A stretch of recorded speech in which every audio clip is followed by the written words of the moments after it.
Monsieur le maire, oui, c'est un vœu qui fait état d'une difficulté qui nous remonte et qui concerne tous les quartiers de Paris et les voies qui sont les plus empruntées par les véhicules, à savoir la difficulté que connaissent les véhicules de secours pour circuler dans Paris. Difficulté due à la fois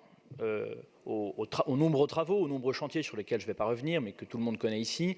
et également difficulté due à l'évolution de la circulation à Paris, à la mise en place de pistes cyclables bidirectionnelles. C'est une très bonne chose. Je crois même d'ailleurs que j'ai le sentiment que les pistes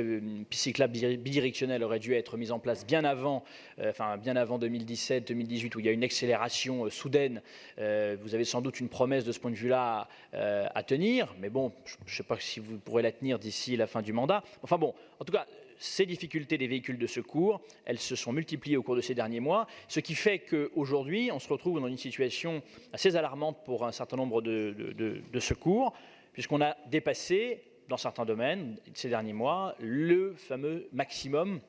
théorique d'arrivée des secours, qui est de 4 minutes. Voilà. À Paris, nous pouvions nous féliciter, jusqu'il y a encore peu de temps, du fait que les secours pouvaient arriver à destination, prendre en charge une personne à secourir en moins de 4 minutes, et désormais c'est de moins en moins le cas. Donc c'est une difficulté qu'ont les véhicules de secours, qui a des conséquences très graves pour nos concitoyens, et c'est donc cette réalité que nous voulons mettre au débat au sein de ce Conseil de Paris. Notre vœu propose très concrètement que la mairie de Paris étudie en lien avec la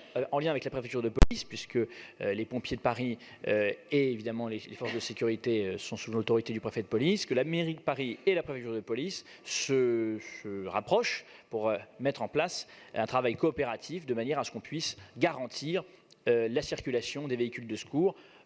Je dis ça évidemment sans aucune polémique, mais simplement à un moment donné, au-delà de tous